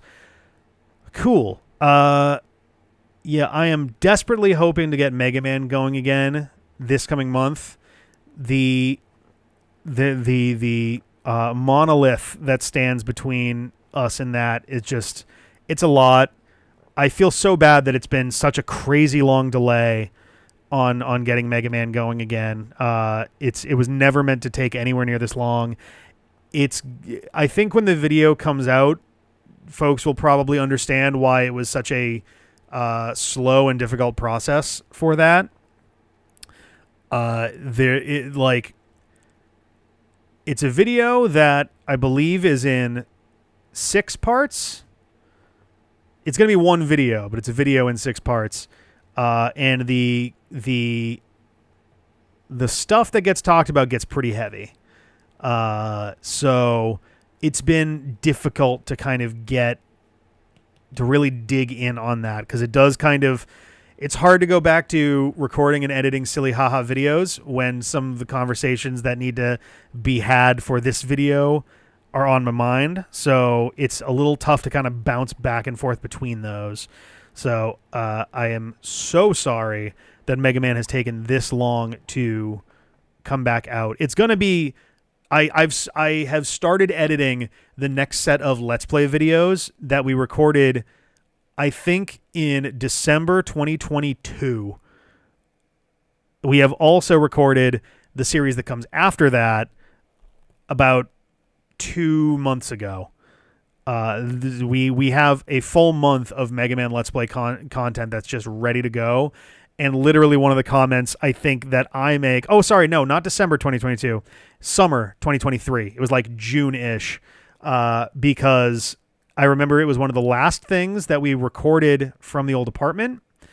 And I make a comment in the very first episode of it apologizing for it being 6 months since the last Mega Man video, which is very funny now that it's more than triple that. So, yeah. Huge apologies. I want to get back into that as soon as I can. We still have a lot more stuff to go in terms of the Mega Let's Play post-game content. And some of those games I'm very excited about in particular. So just it's tricky because I've tried to put so much focus in 2023 into 2024 on like wrapping things up in terms of like getting stuff off the schedule and being able to clear things away. And Brilliant Diamond is one of those things. It's been on our plate for so long that's like, the sooner I can have that completely done and finished and good without like going, there's more stuff to do, but whatever, you know? So it'll be nice when things are a little bit more streamlined, I'll say. I've also got other video essays that I really would like to make, but I cannot justify working on them while this other stuff is still kind of in limbo. Like there's stuff that has to get done before any other project can get attention. So I hope that the video for Mega Man is worth the wait for everybody. It's going to be a lot. I also still need to like reach out to a couple people because there are questions that I need to ask and have answered before I can properly like really weigh in on some of the stuff that is going on there. So I might be interviewing people for it. There's still some elements of it that are up in the air. There's so many balls in the air with this one. So we will see. Yeah, it's the best I can do. I can't promise exactly when. I'm hoping I have it out this month, but we'll see, when that happens. So, yeah, no. And then man, I am sincerely wondering if we will get another proper new Mega Man release before I turn 40. It's getting ridiculous at this point. It's been in the last 14 years we've had one proper new Mega Man game. You could make an argument for 2 if you want to pull Mega Man X Dive in there. But Mega Man 11 and potentially Mega Man X Dive are the only new Mega Man games we've gotten since 2010. Before our channel even existed, Mega Man was already on hiatus. So, yikes. But yeah, all right. I think that we're already so far over time as far as for the the Haunted Castle thing was the big surprise. Konami, I guess they're back from their fucking pull the lever bullshit, so that's nice. Yeah, I mean, I will still go to bat at least a little bit for Mega Man X8. And Command Mission also. Command Mission is a mess of an RPG, but there's something there. If anything, the biggest problem with Mega Man X Command Mission is that there's so many pieces of it that you don't get a good chance to fully explore until the game's already over. But yeah, I would say X8 is a moderately good game. X5 relies too much on random chance, but it's still ultimately a pretty good game. 6 is terrible. 7 is janky garbage. And 8 is like a breath of fresh air after those two back to back. So, I've tried actually. I have actually applied to the Capcom Creator Program in the past. I forget when I applied, but I did apply, and they said no, which is fair. Like, I think we do pretty well for ourselves in terms of like what our size and the stuff we pull off and the videos we make. But at the end of the day, I understand too that like we are still ultimately we are both a big fish in a small pond and a small fish in a big pond simultaneously. We're in this weird middle space where we're large enough that we're not just I'm not just some guy posting titleless videos to a YouTube channel and hoping for 5 views. But we're also not, and we're not a channel where I can like make a video and be certain this is gonna get 5,000 views. This is gonna get 10,000 views. This is gonna get 1,000 views even. I remember when I made the brief history. Oh God. It was essentially the Dreamcast video is how I internalized it, but Downward Spiral, A Brief History of Sega's Console War. It was all about the 32X, the Saturn, and the Dreamcast, and the collapse of Sega's hardware division. And I remember when I was making it, I was so sure in my head, I'm like, it's not going to be as big as the Michael Jackson video, but it's still going to be pretty fucking good. And then it came out, and like a week or two later, it had 300 views. And I was like, oh my God. It was kind of a gut check. I remember I worked on that video partly from vacation with Sarah and her family. Literally, I remember being up at like 2 a.m. editing it on the MacBook because I was like, this has to get done. And I had it as edited as I could and brought it with me to E3. No, that video would have been 2018, I think. It was the year the year of Everybody Is Here. Because Smash Ultimate had demos at E3, and there were demos for Let's Go Pikachu and Eevee as well.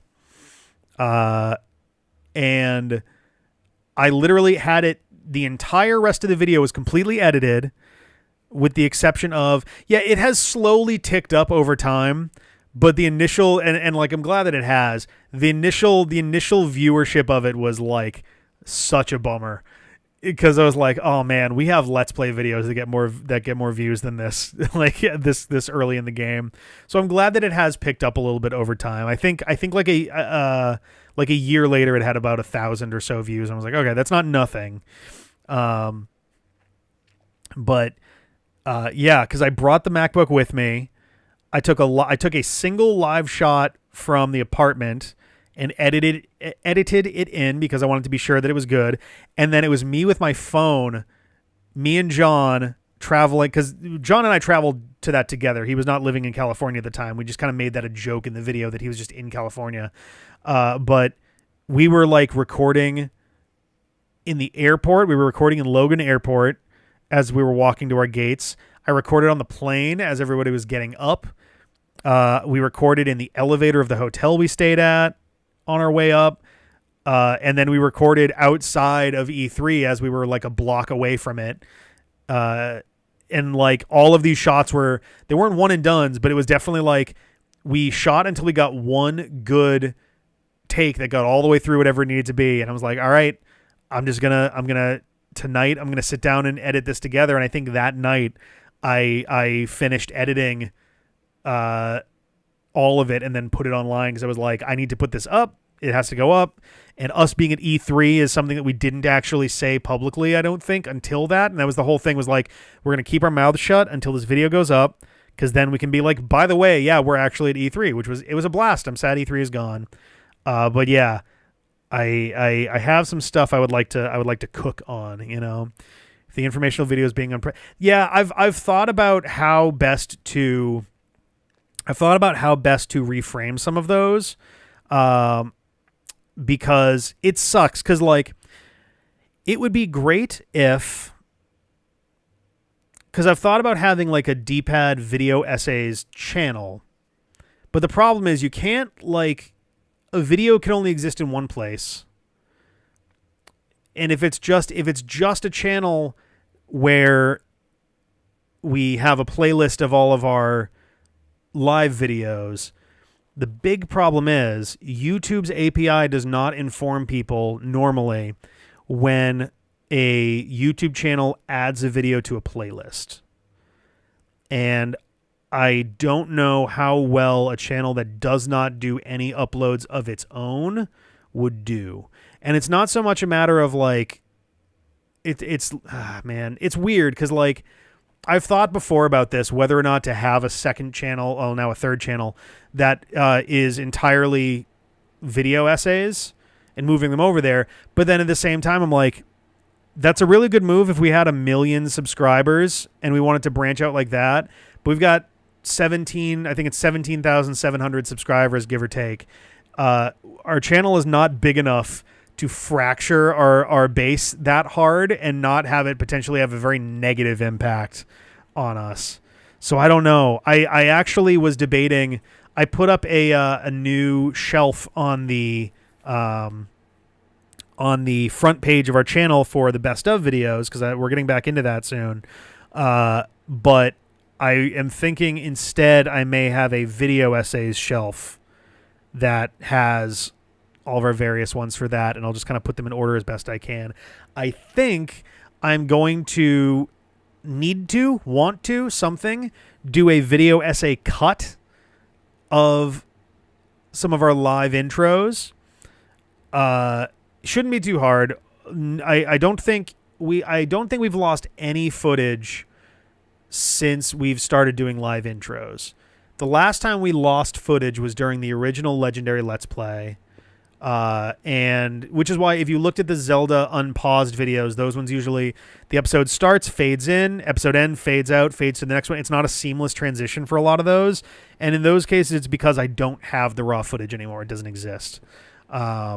So what'll probably wind up happening is I'll start walking through a bunch of those and just, essentially cutting from the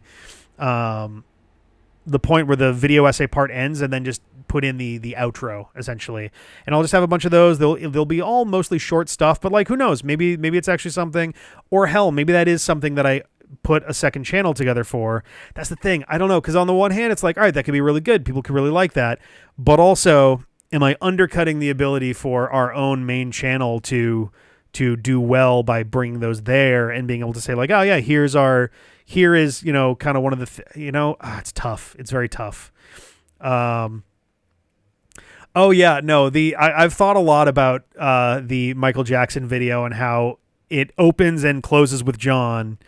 And I kind of interrupt and then back out for a chunk of it. 'Cause that was in the middle of the multi-world, saga of the meta plot. So shelf ideas, that's what I'm at the very least right now. I can try, I guess in the worst case, I can try that on the channel. And if it seems like people just don't give a shit on the main channel, maybe then I open up a second channel and kind of direct people that way and go, hey, if you're interested in the video essays, here are those. And what I'll wind up doing is I'll upload the the video essay cuts of the Let's Play intros, and then I'll just link to, in the list, I'll just include the ones that are whole video essays,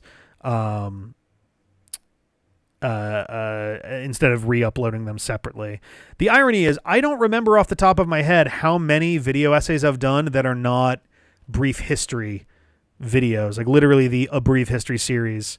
The most I can even think of is the review I did of Groundhog Day was a lot more dense than I usually do for like media coverage like that. But I really don't, I can't think off the top of my head of how many. That's the thing. Yeah. I'm anxious about, because the Unpaused channel has a really distinct purpose. I could not possibly justify putting up all those unpaused videos onto the main channel. It's already cluttered enough as is, and it'll confuse people a lot if there's like a second version of existing stuff on there. I've seen channels that do put their unpaused, like their season long cuts essentially onto the main channel, but they're usually channels that don't have as many videos. Like a good example is Radical Soda. Radical Soda does I think I don't know if he's done a season 3 yet, but I know he's done season 1 and 2. And for those, there's such a long stretch in between things that like it makes sense to be able to have like, all right, cool. Because I think it's also something he was doing while he's working on his Scarlet Violet series, because he's trying something where he's splitting up the review into a lot of different chunks so he can get them out sooner, as opposed to it being like, 1 or 2 years. But yeah, like the unpaused videos, I cannot imagine justifying putting on the main channel. It's just way too much. But the creating Rem Lazar. Yeah, that was a D-pad and chill video. It was not a video essay. It was definitely a D-pad and chill. It bums me out too, because like Seriously videos are also definitely video essays. They're reviews, but they definitely fall close enough to video essays that I could justify putting them onto a video essay shelf. But man, oh man, are those fucking videos getting flagged all up and down the goddamn place. Really pissing me off. I need to figure out... I don't know if any of the James Bond videos are not currently blocked, which is a bummer. Yeah, creating Rem Lazar. More than likely, the Bond videos will also wind up as Patreon uploads at some point soon. I was actually planning on doing that this month, but I guess I will, especially until we figure out getting more than one Sonic Prime up per month. Maybe putting up the old Bond reviews would be a good thing to throw into Patreon. Yeah. First thing I watched from you guys was the Sonic Mania series. The people in the episodes kept changing, so small hype house content. I mean, that's not totally inaccurate. I guess in the sense that, like, yeah, we didn't do a hype house thing. At the end of the day, like, there was a part of me that would have loved for it to be a content creator house style thing. I really, really did try to empower like John and Ben and at one point Lindsay, like all those folks, and CJ too. And CJ's kind of taken in stride, which is good. But I really did try to empower the rest of the group to try to, learn, the recording process, the editing process, and all of those things. And it never really like, grabbed anybody in particular, which is fine. It's not anybody's fault if it's not something that they're like specifically interested in doing. But I did always have kind of my fantasy in the back of my head of like, man, wouldn't it be cool if we had like a Funhouse style thing or a Rooster Teeth style thing where like we've got 5 or 6 of us all putting videos together, because it would make my load a lot less, because then I could focus on some of the videos that I've been wanting to do for a long time. There is a video that I've had on the back burner for about a decade now. There's an idea that I've had cooking since at least 2015, probably a bunch earlier. I first told Jeff about it in 2015, which I believe was 2-3 years before he actually joined the channel. Like, there's stuff that I've wanted to do for a very long time, but the only way that I could ever get it done is by just basically full stop not putting anything out otherwise. And I think that kind of a swerve would be really bad for the channel. Like it's I'm of two minds, because on the one hand, I think the majority of the subscribers that came to us are still those who came to us from Michael Jackson. So like video essays are kind of the thing that like really got people interested. But also we've been at this for 13, almost 13 and a half years now. And the extreme majority of our content is Let's Plays. And like, it's not like it's impossible to rebrand, but I think that'd be such a harsh, change in direction that it'd be really hard to not like watch our stuff fall off entirely from that. So I've had a lot of thoughts about how to handle like different kinds of content and stuff. And like, on the one hand, it's great to be able to be a channel that covers all sorts of different things. But on the other hand, I do understand that it makes it really hard to like keep track or keep up with even some of it. And I've said for a long time that like our goal was never to make it be that like, oh yeah, everybody that's subscribing is watching Sonic and Zelda and Kirby and Kingdom Hearts and Resident Evil and Mega Man, and like that was never the goal. The goal was to have a wide enough variety of stuff that there usually be at least something that a random person passing by would find interesting and kind of check out. And yeah, if we became video at like, if I ever wanted to spin off and do different kinds of video essays, we'll say, and like not even just in terms of like, oh, if I'm doing like a big thing like the Dreamcast video, because that still falls under the purview of the D-pad. But like there's a video essay I wanted to try doing that was kind of a thought experiment thing related to the Hangover movies years back. And I thought about it, I'm like, this would be a hard sell on the main channel. Honestly, the Groundhog Day one was too. I don't think that so the Groundhog Day review is ironically an unfinished idea, funny enough, because the original idea, which at this point I'm fine talking about it because I don't think it's happening at this point, but the initial idea that I had, because I originally was planning to do it a year earlier. I was planning to do it in 2021. And the idea that I had in mind was, especially because by the time, I mean, wrapping back to an earlier conversation, by the time 2021 had rolled around, COVID had been going on for almost a full year at that point. And I started thinking about it, I'm like, God damn, it's been a year. It's just as bad as ever, maybe even worse than when it first started. And now, like, we could be at this forever for all we know, kind of thing. And I thought about an idea that I had, which was, I'm going to review Groundhog Day. And the premise of it, like as a meta contextual thing, is that during COVID, every day kind of just felt like the same day over and over again. Like you just get up, you do your thing, you go to sleep, and that's kind of it. And what I wanted to do as a concept, and I am bummed that I never got to do this. I think it's too late for it to mean anything, which is why I'm talking about it now. My idea was, in 2022, I was going to release a review of Groundhog Day. It was not in any way going to reference the previous Groundhog Day video, and I was not going to look at any of my notes from the previous Groundhog Day video. I specifically, once I put the video up, I did not, and in 2022, I as soon as the video went up, I have not watched the video since it's gone up. Because the idea was, ultimately, I'm going to watch this once a year and review it for Groundhog Day every year for some number of years. The idea being, one, like just kind of as kind of a thought experiment, witness how a review can change over time just from the passage of time and the changing perspectives and things. And two, I wanted to try taking different angles on it year after year, like having a slightly different focus depending on how far in we were. Like the idea that I had for what the second go around was going to be was like, maybe I can focus on the repetition itself rather than reviewing the movie in a linear order.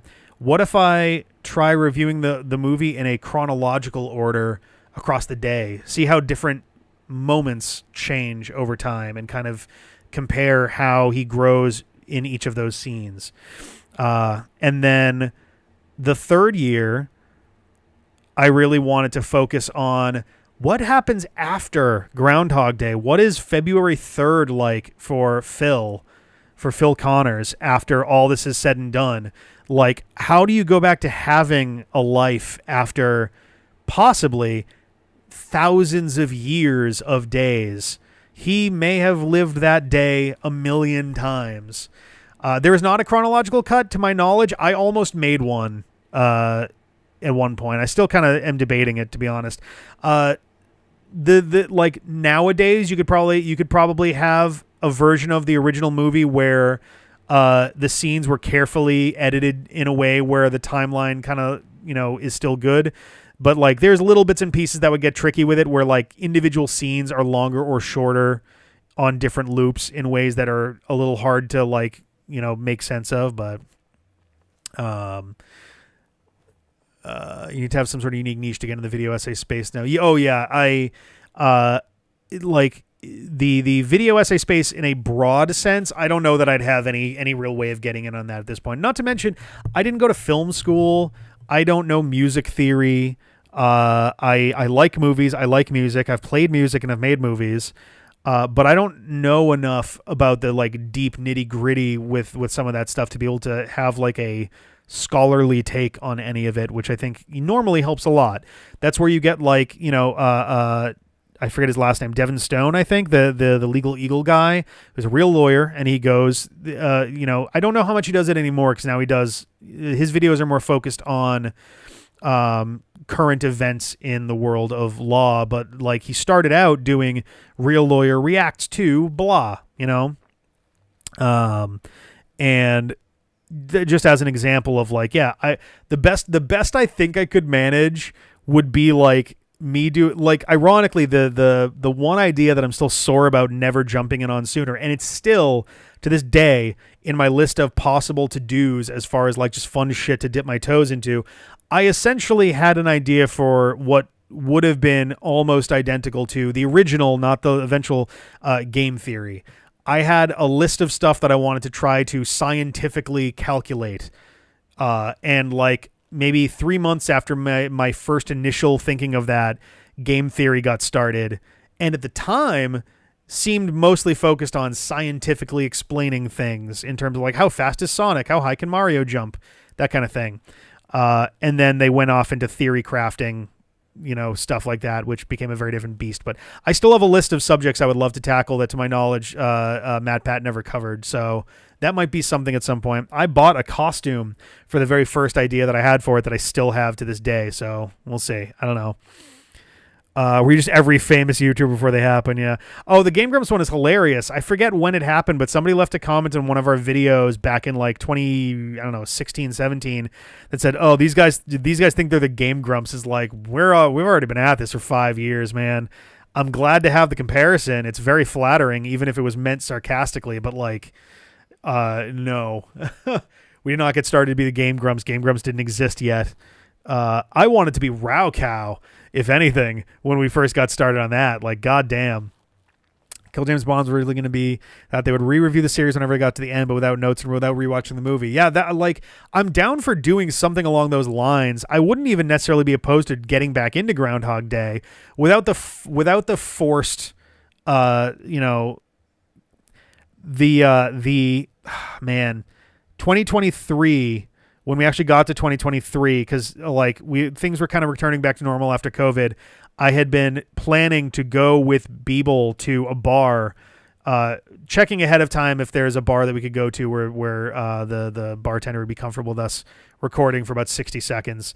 And it was going to be just like me nervously out having a drink with Beeble and just like someone sniffling in the corner, someone's coughing on the side, and just kind of like nervous and just like, I gotta go. Which ironically, I think it wasn't quite that, but the final September video from, I've forgotten his name, I can't remember his name, the guy who used to do the annual September videos for charity, ultimately it was for charity, it wasn't originally, it was just for fun before, but had him kind of like fleeing from a bar that kept mentioning like September, and he kept seeing 9/20 on stuff.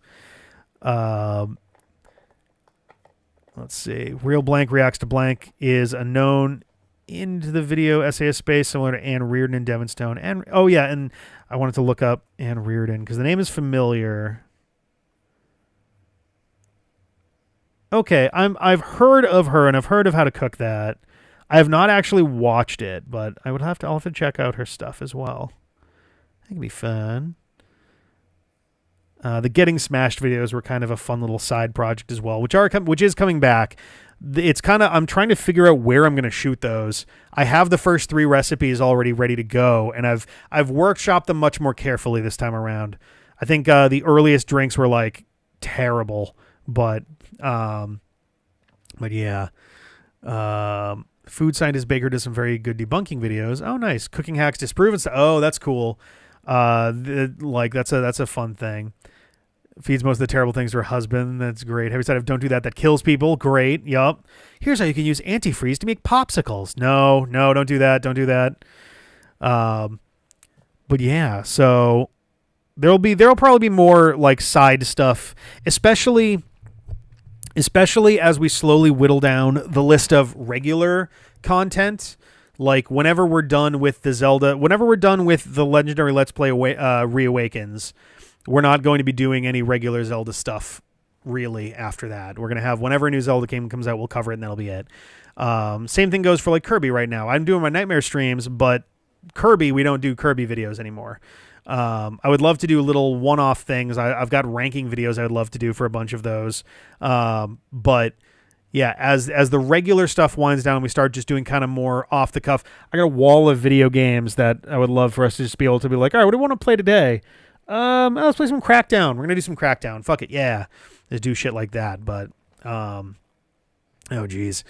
And there's a lot of good Zelda likes. We have a good list. We have a good list of games. I'm actually very, very happy and excited for the stuff that we've got in store for the Legendary Let's Play Reawakens. Starting with Marvelous was a fun one to me because it's so, no one on planet Earth could have predicted that one as the first, of those. So, Crackdown is good. Crackdown is very good. I loved the first one. And then they nerfed the truck, and it made me very sad because it was the only good way to get driving points. There was Crackdown 2 was okay. Crackdown 2 was unfortunately very messy, in my opinion. Crackdown 3 was awesome. I was shocked at how good Crackdown 3 was. I love the big fake-out opening with Terry Crews and all of that. I love the twist that they pull on that, and the bosses were great. It was also a world that was designed well enough that you do have to kind of play the way the game wants, more or less, even as an open world, or rather as a sandbox. Crackdown 1, it was extremely easy to just bypass everything and go, who's the leader of this gang? All right, I'm going to go directly to their house and rocket launch them in the face till they're dead. Oh, look, I've beaten all 3 of the kingpins. Now I get to take out their lieutenants. But yeah. Veritas, I think that's the one that I'm on the fence about, probably for petty reasons at this point. We probably will ultimately cover it, but let me pull up my list just so I can cross-reference real quick. I do have Veritas on the list. I think Veritas was the one where if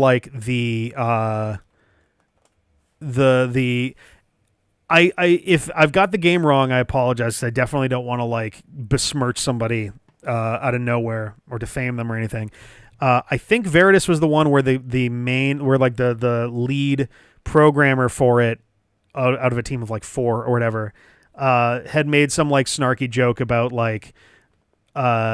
they had made some snarky joke about the recent Zelda games being trash. Our game is better. Play our game, which kind of rubbed people the wrong way, myself included, because if you're making a game that is inspired strongly by Zelda, it is probably not a smart call to trash Zelda at the same time. And even if you do think your game is better than the recent ones, there are so many ways to imply that without taking that route. It's just a bad look. It's just kind of a petty kind of look. But and then that was already kind of an in and out and whatever thing. But then was it the artist? One of the people involved with the game started walking down the Twitter thread, getting into arguments with everybody. And it was just like a really huge blow up. And essentially he kind of was getting very indignant about like, oh, you see, this is the way to, this is the way to advertise our game, because nobody cared who we were before. Now, where were all of you when we were trying to advertise before? And it was kind of like, I don't know, man. It's not other people's job to find you. It's your job to market your game to other people. Like, that's not, like, I feel bad because I get it. The indie grind is like awful. It's terrible. I don't blame him for feeling like pissed about that. He's right to be. It sucks marketing indie games. And I say this as someone who hasn't marketed one, but I've known enough people who have worked on indie games and are like, yeah, it fucking sucks. You're trying to convince people that you even exist, let alone that they should play your game. But he basically was like really pissed off that like nobody was psychic and knew the game existed through the marketing means that they had done before. And that clearly, if all of the attention on the game because of the negative angle they took worked, then that is what they should do to market the game. And it's like, there's a lot of ways to fix that scenario and like pick up those pieces and have it be like, it's okay. Like, hey, maybe some quick apologies, but like, hey, you know what? Maybe it wasn't the best joke to make. Sorry. Or like, hey, I kind of blew up a little bit. Really sorry. That was not cool. But then like the next day, the lead developer, someone was like, oh, so, back to normal after yesterday. And there's like, oh yeah, I don't feel sorry about it at all. And it's like, oh, what are you doing? So I don't know.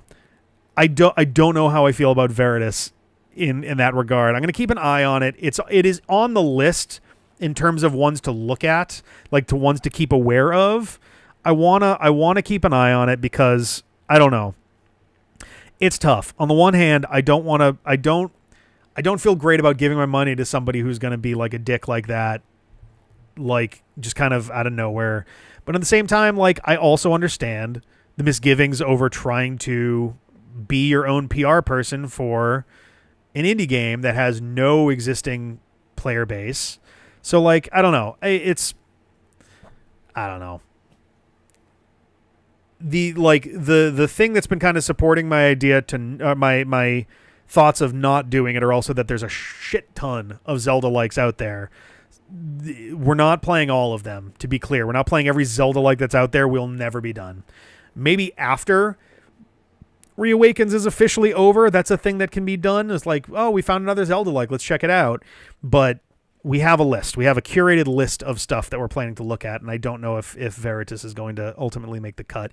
It's not even the only game taking inspiration from that Zelda game coming out this year. So, we'll see. But I was debating, this is not part of the list, but I was debating as a goof doing oh God, I think it's Dark Rain. No, Dark Cloud. Because I remember as a kid, I saw that on the GameStop shelves for like the PS2, I think, or whatever, and being like, well, that looks like Link, but with brown hair, and it's a dungeon crawler. What the hell? But that's about as far as the comparisons really go. So I don't know. Crackdown on 360 because the game's the gold. Yep, I was happy to see that as well. And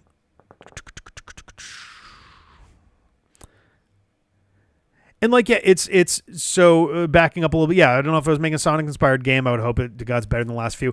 Absolutely. I just feel like if you're aiming to garner an audience that is normally fans of a franchise, shit talking the franchise may not be the best tactic. But yeah.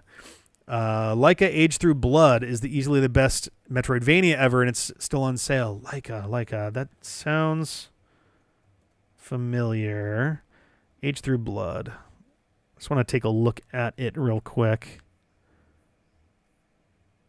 The name is familiar, but I don't know if I've actually seen this stuff. This might be cool to stream sometime.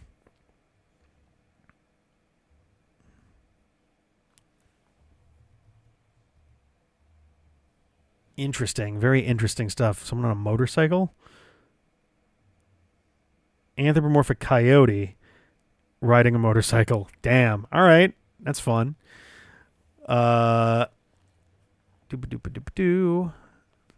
Market indie game now is to have one of the YouTubers that cover new indie games get to it. I mean, yeah, that helps for sure. Pre-release Genshin marketing played everyone. They went out of their way to intentionally make the game look like. Yeah, they really seemed to. I was honestly shocked when Genshin Impact was being marketed originally because it looked so much like Breath of the Wild that I was honestly wondering if they were gonna face legal threats from Nintendo. Like, it was so similar. Like, granted, you can't copyright game mechanics, but it was such a blatant copy in the like style they were going for. That was like, this is really riding some coattails here. Oh man. All right, cool.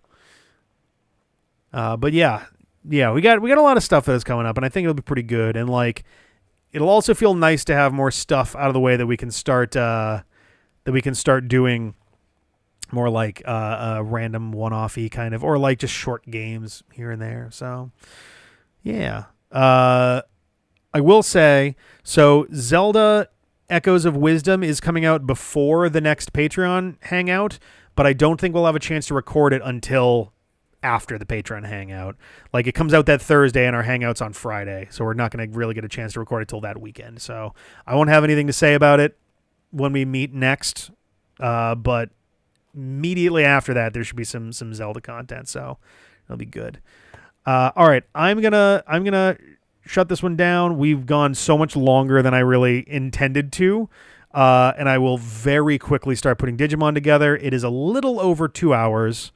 So I think if I can get this set up quickly, then we should be done before 1 a.m. So thank you guys for hanging out. Thank you to folks watching the VOD later. You can head to patreon.com/dpatfm if you want to learn more about the stuff we have going on. We have some exclusive videos. I promised for a really long time we weren't going to do that, and then YouTube made some of our videos completely impossible to post.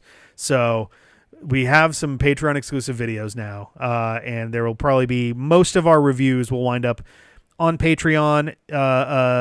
Like, most of our old reviews will probably wind up on there because they can just randomly get taken down here and there. Some of them are blocked, so it'll be good to have a version that is unblocked, and you can just see those all for $1. Keep it nice and cheap. And yeah, we'll see you guys over in Digimon Land. And we'll see. Yeah, it's exactly. Less Patreon exclusive, more YouTube excluded. YouTube kind of forced my hand on this one. I guess YouTube didn't, Netflix did, but that's how the copyright game works. So, all right, I'm gonna get out of here. See you in a few. Bye bye.